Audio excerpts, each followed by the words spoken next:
veis, somos muchos, somos multitud, no cabemos, y entonces uno tiene que ponerse debajo. Yo voy a hacer la presentación de las dos personas que tienen ustedes delante, y el 25 de abril, de los actos programados para la conmemoración de los 400 años de la terminación de la iglesia de Santa María de Gracia de nuestro pueblo y los 1100 del Castillo de Fateta. Hoy tengo el honor de presentar a Fernando de la Villa Morales, que es la persona que está aquí a mi derecha, sevillano, de Carmona, que van a hablar de la imagen religiosa más querida por todos los extremeños y a su vez la más antigua, la del Santo Cristo.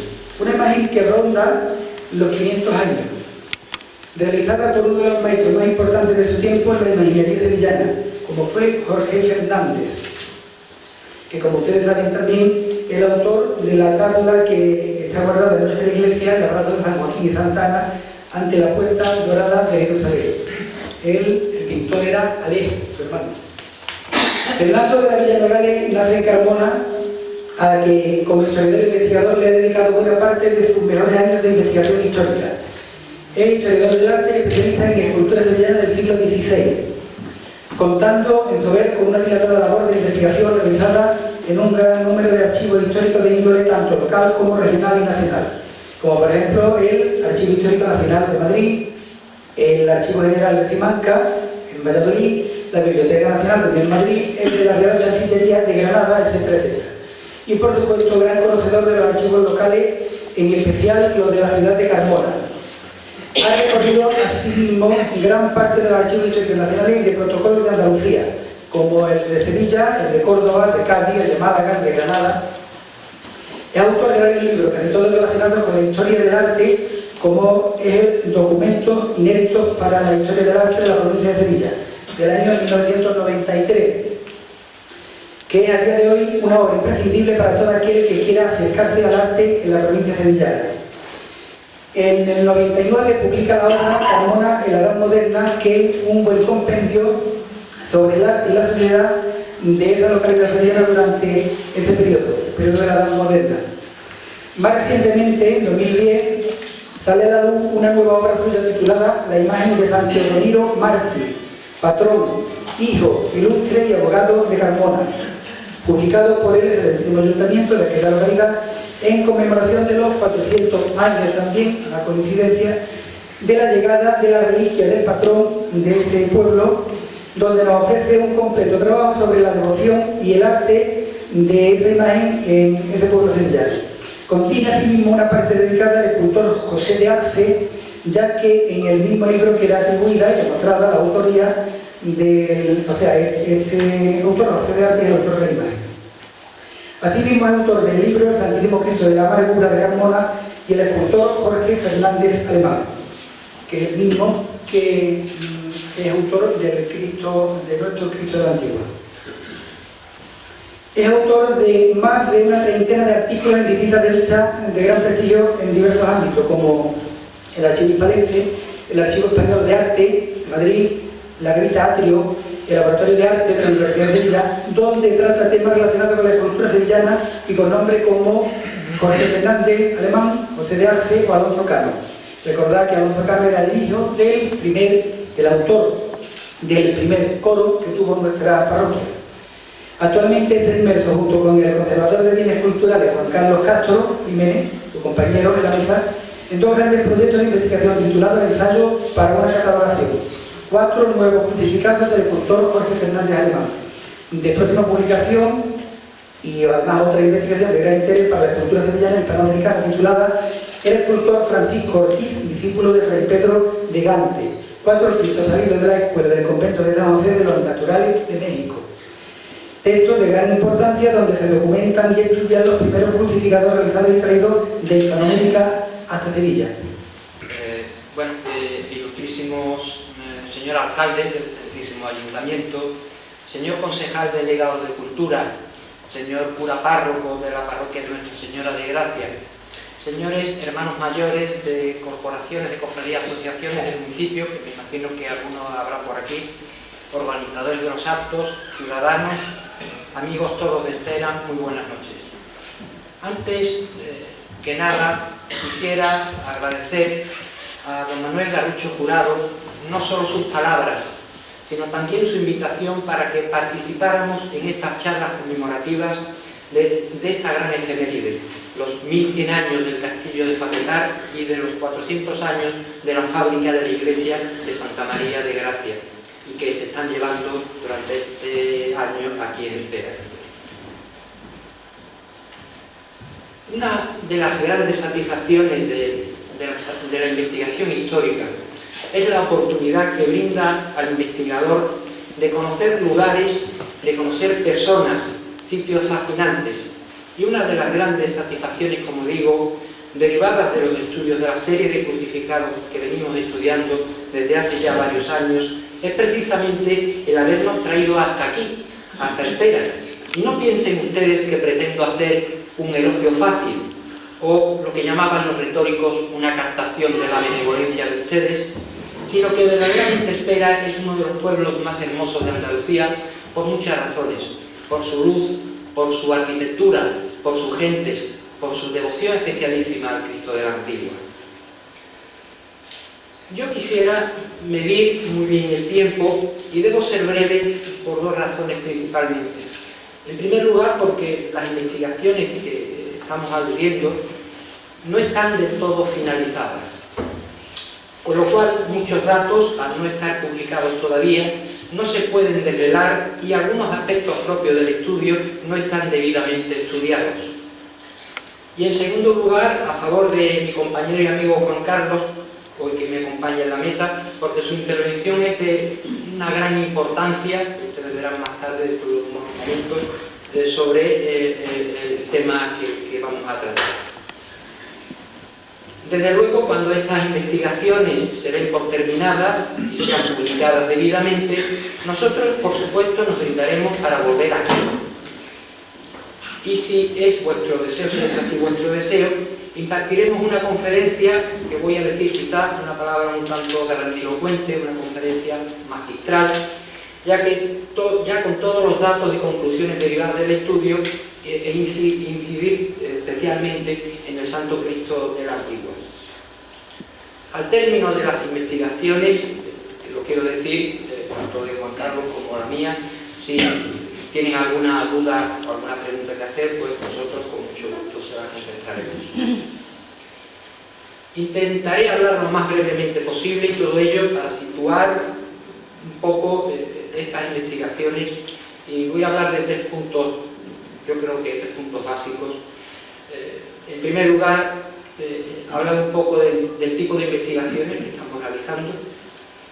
En segundo lugar, hablar sobre Jorge Fernández, quién fue Jorge Fernández alemán, hablar un poco de esos aspectos biográficos. Y en tercer lugar, sobre qué aportó Jorge Fernández alemán a la historia de la cultura sevillana. Pues bien, nosotros desde hace ya varios años estamos empeñados en localizar una serie de crucificados realizados todos por el escultor del 500 Jorge Fernández alemán. Estas imágenes, estos crucificados, fueron realizados para unas vigas de imaginería que contrataron ciertas parroquias de la diócesis de Sevilla, y entre ellas Espera pertenecía en aquella época a la diócesis de Sevilla. Pues algunos de vosotros os preguntaréis qué eran las vigas de imaginería y estos cristos que llaman cristos de la viga. Pues las vigas de imaginería eran unas estructuras lignarias realizadas en madera que eran colocadas en el arco toral de la iglesia. El arco toral de la iglesia es el que separa el presbiterio de la nave de la iglesia.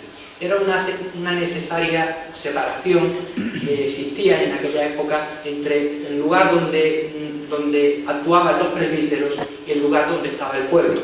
Pues justamente en los pilares de estos, en lo alto de los pilares donde descansaban los dos puntos del arco toral, eran colocados una estructura de madera parecida a una viga, de una punta a la otra, y estas eran revestidas de tallas y de pinturas, normalmente eran imágenes y pinturas de apostolados, y según, claro, la fuerza económica que tuviera la parroquia. Y encima de esta estructura era colocado el crucificado con María y San Juan, componían un calvario.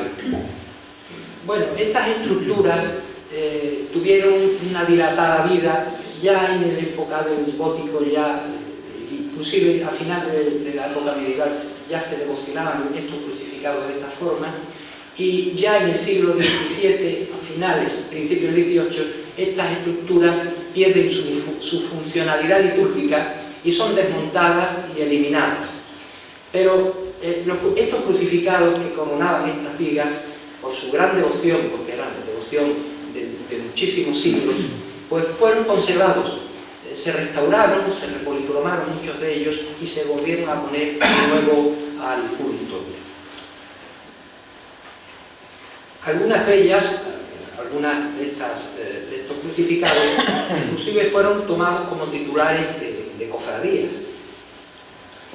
Mientras que las imágenes secundarias de María y San Juan, que eran imágenes, pues eso, secundarias, de una más burda ejecución por el escultor, pues estas esculturas, pues la mayoría de ellas se han perdido, y que yo recuerde, las que se conservan de Jorge Fernández, una viga de Jorge Fernández, son las que actualmente se conservan en el Museo de la Parroquia de la Parroquia de la Oliva de Lebrija. Pues bien, estas vigas de imaginería realizadas todas entre los años 1519 y 1534 tuvo un autor destacado, el expresado Jorge Fernández Alemán. Pero, ¿quién era Jorge Fernández Alemán? Pues Jorge Fernández fue un escultor nórdico que viene a España con un nutrido grupo de artistas, todos centroeuropeos, para realizar o trabajar en los grandes retablos mayores que en aquel tiempo se realizaban en las catedrales españolas. Así, la primera noticia que nos llega de Jorge Fernández es las labores que está realizando en el retablo de la Catedral de Toledo. A Toledo viene en torno a 1499, y ya en 1500 se tienen datos, según los libros de fábrica de esta catedral, de sus actuaciones junto con este grupo de artistas en la parte central del retablo.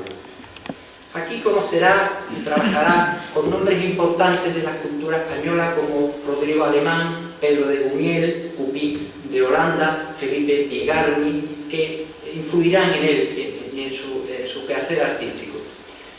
Pero realmente aquí en Toledo Jorge Fernández está poco tiempo. Le llega lejos un gran encargo en Andalucía, y concretamente en la ciudad de Córdoba. Se trata de la realización del retablo mayor del convento de Valparaíso de esta ciudad. Un convento, el convento de Valparaíso de Córdoba, que tuvo mucha importancia en la vida cordobesa, y además también mucha importancia en el sentido de que fue casa general de la Orden Jerónima en Andalucía. Pues para este convento, este importante convento, Jorge Fernández realiza con su hermano Alejo, el famoso Alejo Fernández Pintor, realiza el retablo mayor. Este retablo hoy no existe porque el convento fue destruido durante la ocupación francesa. Aquí en Córdoba contrae matrimonio con una tal Constanza de Heredia y tiene sus primeros hijos. De la etapa cordobesa se conserva un crucificado muy interesante actualmente en un convento de monjas dominicas en Jaén. Aquí estará también en Córdoba pocos años. Pues le llega un encargo que encumbraría a cualquier artista de la época y que fue de gran importancia para su quehacer artístico: la dirección y realización del retablo mayor de la Catedral de Sevilla. De manera que se traslada junto con su familia a Sevilla, y aquí estará trabajando durante un periodo largo de unos 26 años, realizando, aparte de las labores de retablo, muchas otras obras para la propia Catedral de Sevilla y para los pueblos de la diócesis. Muere en 1535, dejando ciertas obras inconclusas, lo que nos sugiere que cuando le sorprende la muerte, todavía él seguía trabajando.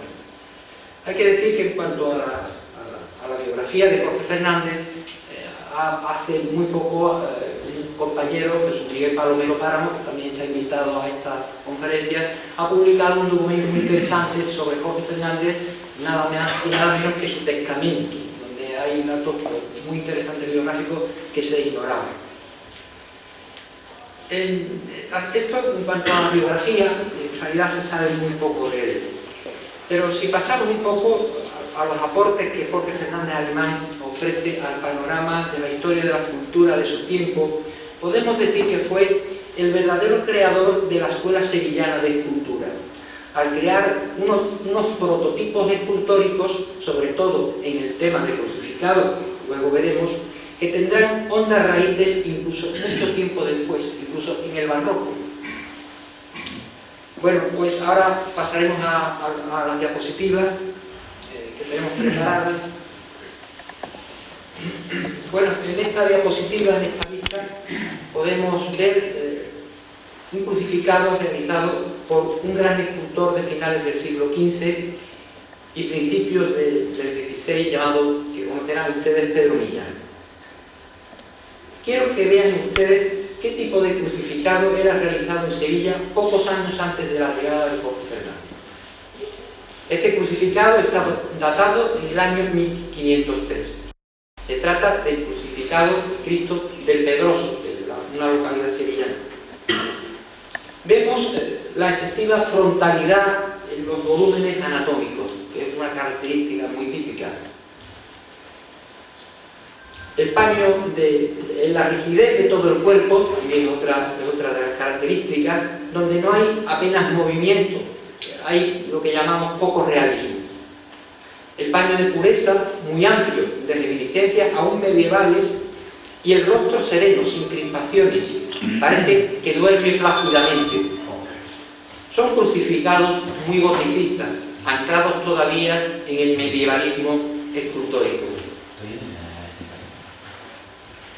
En esta siguiente diapositiva vemos otra obra de Pedro Millán. Esta está en mi pueblo, en Carmona, en la iglesia de Santa María, y vemos pues aquí cómo se conserva el Calvario completo de la época de Pedro Millán. Era como se devocionaba en las vigas de imaginería, pero eso está hoy día en el rancho de una hornacina, pero eso en su día estaba, la viga de imaginería hay que aclarar que estaban a gran altura, eran imágenes que se devocionaban a 5 metros de altura, 4 metros de altura. Pues este es otra prueba más de qué tipo de escultura se encuentra Jorge Fernández cuando llega a Sevilla, ¿no? Es para que vean ustedes el cambio que introduce Jorge Fernández en el modelo de crucificado. Bueno, aquí tenemos en la diapositiva 3 una imagen que fue clave para entender la personalidad artística de Jorge Fernández Alemán. El descubrimiento en 1993 de la autoría de este sensacional crucificado permitió a los investigadores resolver una gran parte de la historia de la escultura sevillana del siglo XVI y, por supuesto, de la obra de Jorge Fernández.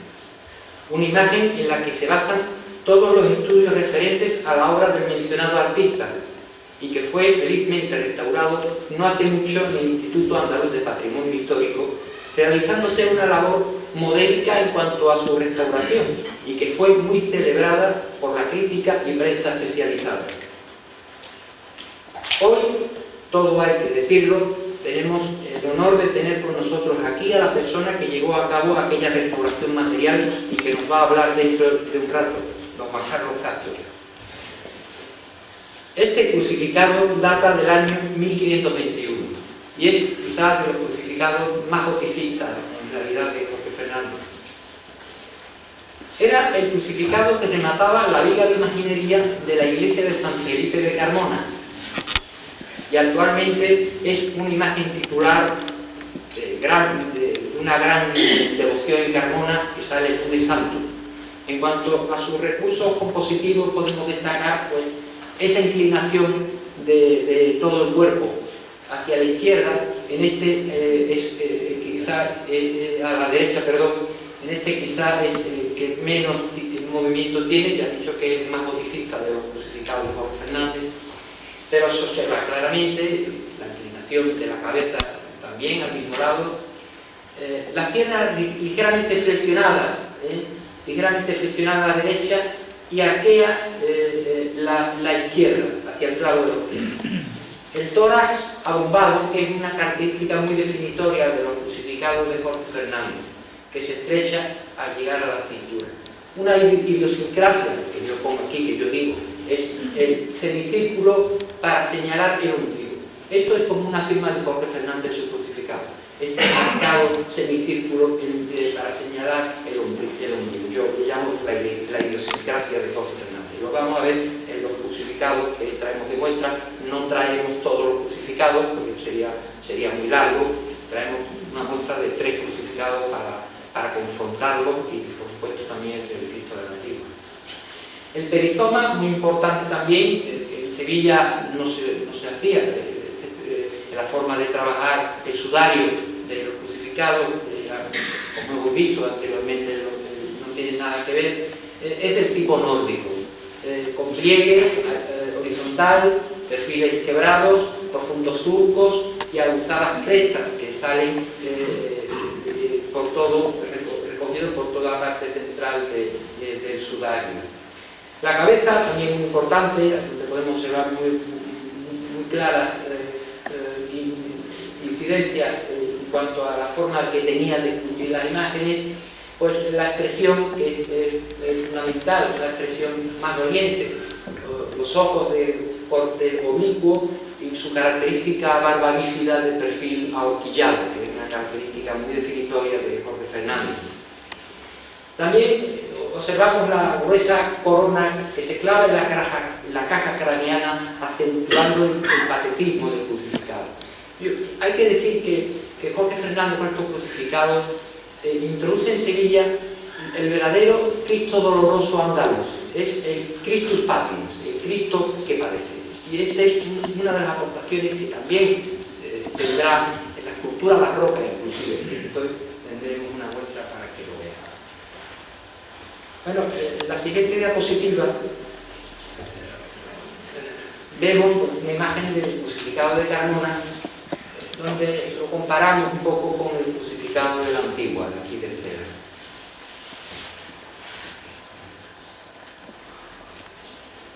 Y vemos que se repite, como hemos dicho antes, la inclinación del cuerpo, mi cabeza, que cae desplomada a la derecha, el característico mechón rabínico, que tiene su nombre, el mechón rabínico, que cae a su lado derecho en señal de muerte, en señal de muerte. La posición de los pies, también perfectamente idéntica, y el sudario trabajado, que es prácticamente idéntico al de Carmona. Hay que tener en cuenta que en el Cristo de Carmona, este nudo prominente que tiene el crucificado está realizado en los años 60. En los años 60 este crucificado fue restaurado por un escultor de Carmona, muy conocido, Francisco Buiza, y el crucificado estaba en un estado de conservación tan lamentable que en cuanto al nudo que llevaba estaba prácticamente destruido, o sea, no se sabía qué podía haber ahí. Y entonces Buiza pues decidió hacer ese nudo, que no es del crucificado, y nosotros pues realmente cuando se restauró pues hubo un criterio de algunos que quisieron eliminarlo y otros que quisieron conservarlo porque ya estaba. Al final se optó por conservarlo, pero lo que quiero decir es que ustedes imaginen el crucificado sin este nudo. Tenemos que el baño de pureza pues prácticamente idéntico al Cristo de la Antigua. Bueno, en la diapositiva siguiente vemos otro crucificado de Jorge Fernández documentado por nosotros. Se trata del Cristo del Perdón.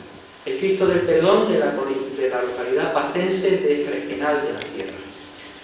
Este crucificado es uno de los crucificados más interesantes de Jorge Fernández porque es el más naturalista de los crucificados de este escultor. Vemos la inclinación a la derecha, total inclinación.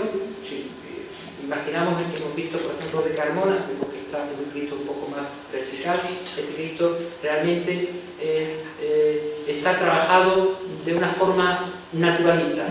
Es un crucificado que, inclusive para los estudiosos de allí de Badajoz, Hof, pues estaba catalogado como una obra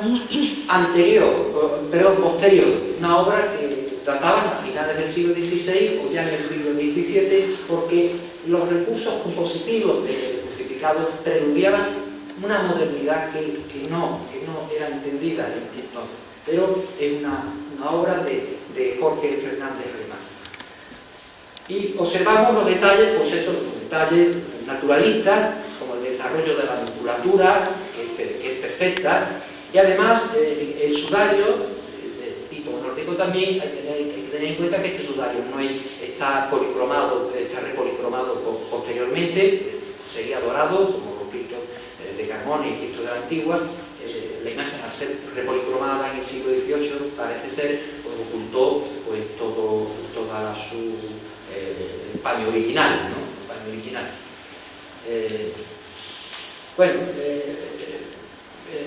Observamos también, antes de que se me olvide, no sé si se nota algo en uno de los antebrazos del crucificado, pues cómo están trabajados perfectamente los vasos sanguíneos. Esto en los crucificados de aquella época no existía. Inclusive en los crucificados posteriores de Roque Balduque no se trataba a la imagen de forma tan naturalista.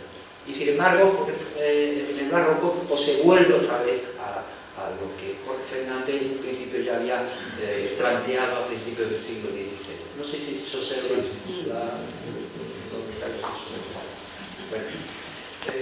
la siguiente diapositiva, sí, pues vemos pues, una serie de crucificados. El Cristo de Lebrija. Hoy pues, este Cristo ha sido restaurado pésimamente, todo hay que decirlo, una pena, puesto con una fotografía antigua. El Cristo de la Antigua, como comparte estos recursos compositivos de las inclinaciones, el mechón rabínico que cae a la derecha, el Cristo del Perdón y el Cristo también de Carmona, el Cristo de la Amargura. Aquí se puede comparar verdaderamente por los parecidos formales, los rasgos formales compositivos que son muy claros.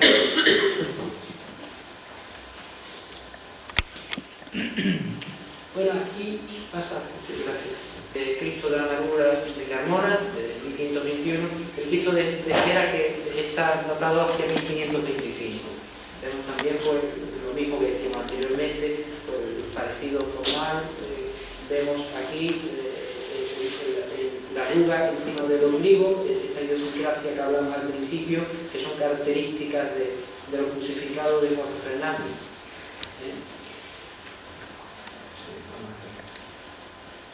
Bueno, aquí pues, observamos pues, más detenidamente, con más detalle, los perizomas de estos crucificados, ¿no? El Cristo de la Amargura de Carmona, el Cristo de la Antigua y el Cristo también del Perdón de la localidad de Serenado de la Sierra. Podemos decir por lo mismo, pues, el paño de pureza está trabajado con la misma intensidad expresiva, y hay que tener en cuenta que aquí en el crucificado de Carmona, no sé si se ve, tiene una leyenda en la parte del ribete que rodea el perizoma. Esta leyenda, que hace alusión al Antiguo Testamento, fue colocada en el siglo XVII, o sea, no pertenece al crucificado. Normalmente el crucificado de Carmona pues, tendría exactamente igual que lo que tiene el Cristo del Antiguo, que es un estofado hecho a base de dorado, policromado, pues muy hermoso. El Cristo del Perdón de Serenado de la Sierra, ya hemos dicho que el sudario no es el original, debe estar probablemente, el original podría estar debajo de este. Bueno, pues aquí tenemos parecidos formales, pues detalles de los pies de los crucificados. El Cristo de la Amargura de Carmona, el Cristo de la Antigua y el Cristo del Perdón de Serenado de la Sierra. Pero vemos que el parecido de los dos Cristos de la Amargura de Carmona, que ya he dicho que es obra segura de Jorge Fernández Alemán del 1521, y observamos por el detalle de la separación del dedo gordo, que que es un producto del clavo que se clava en el pie, que produce ese detalle naturalista, ese agarrotamiento de los músculos, ¿no? del pie, ¿no? Vemos verdaderamente pues, que son prácticamente idénticos en el trabajo de los pies. Bueno, podríamos pasar al siguiente. Bueno, aquí tenemos un crucificado. Cuando yo hablaba a ustedes de la importancia de la escultura de Jorge Fernández Alemán, no solamente para la época, sino para la época del barroco, ¿no? de lo que influyó en los escultores del barroco, la época dorada del barroco en Sevilla. Pues hay que hablar de este Cristo, del Cristo de la Concepción Grande, que es una atribución ya que está plenamente aceptada, realizada por el profesor de la Universidad de Sevilla, Emilio Gómez Quiñol. Pues él ha estudiado este crucificado en base al crucificado de la amargura de Carmona y está datado hacia 1528 y responde a los mismos recursos compositivos que los crucificados que hemos visto. Hay que tener en cuenta que este crucificado es de tamaño colosal, mide 2 metros 30 de altura, se encuentra en la capilla de la Concepción Grande de la Catedral de Sevilla y se hizo para un retablo, para una capilla de mucha tradición sevillana, porque la capilla donde estuvo este crucificado fue donde se enterraron los conquistadores que vinieron con San Fernando cuando conquistaron Sevilla con San Fernando.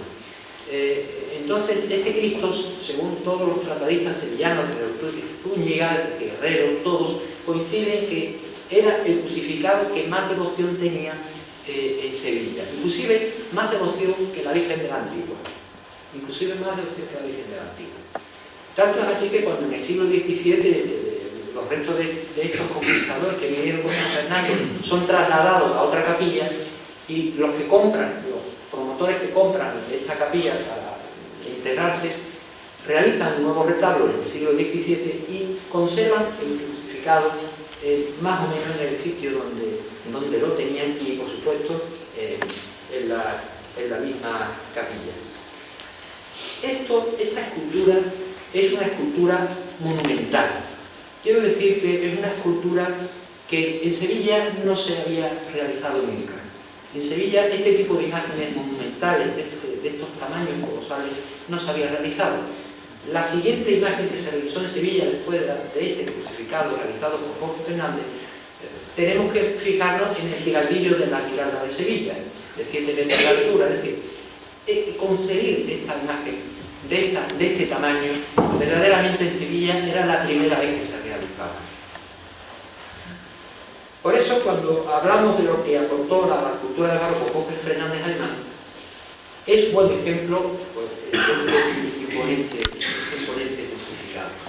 Vemos, observamos pues, la inclinación del crucificado con respecto al crucificado que hemos visto, el Cristo Pati, el Cristo que padece la amplia y gruesa corona de espinas que ciñe su cráneo, la barba bífida, los ojos cerrados, el tórax abombado, el baño de pureza, también del estilo nórdico. Este tiene un nudo que es original de la escultura. Aquí podemos estudiar por las diferentes terminaciones de los nudos que realizaba Jorge Fernández Alemán y también la postura de las piernas, también como hemos visto. Pues podemos pasar a la siguiente. Bueno, aquí quiero un poco confrontar pues, lo que venía diciendo hace un rato sobre lo que Jorge Fernández aporta a la escultura sevillana del siglo XVII, a los grandes escultores barrocos de Sevilla, ¿no? Y vemos pues, el Cristo de Juan de Mesa, el Cristo de Vergara, que está en Guipúzcoa, en la iglesia de San Pedro de Vergara, el Cristo de la Agonía.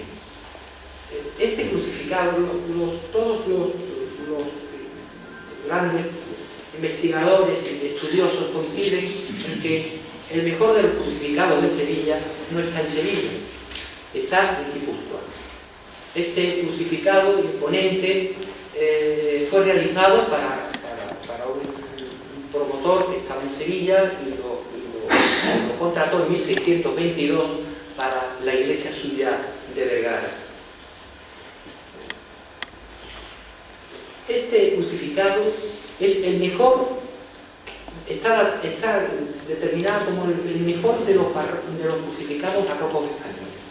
Y Juan de Mesa lo consigue de forma análoga al Cristo de la Concepción Grande, que hemos hablado, porque este Cristo es también de tamaño monumental. Y en aquella época estos crucificados tampoco se hacían. ¿Dónde quiero llegar a parar?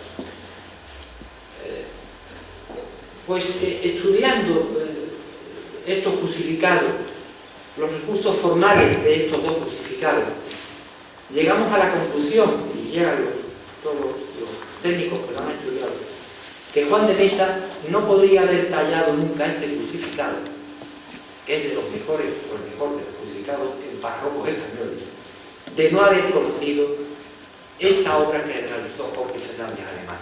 Porque Juan de Mesa conoció, podemos pasar a la siguiente diapositiva, Juan de Mesa conoció el Cristo de la Concepción Grande. Juan de Mesa estudió anatómicamente el Cristo de la Concepción. Y Juan de Mesa sabía de la devoción del pueblo de Sevilla al Cristo de la Concepción Grande. Para mí, Juan de Mesa no pudo realizar este crucificado, como digo, repito, de no haber conocido el Cristo de Jorge Fernández Alemán. Eso es todo. Muchas gracias.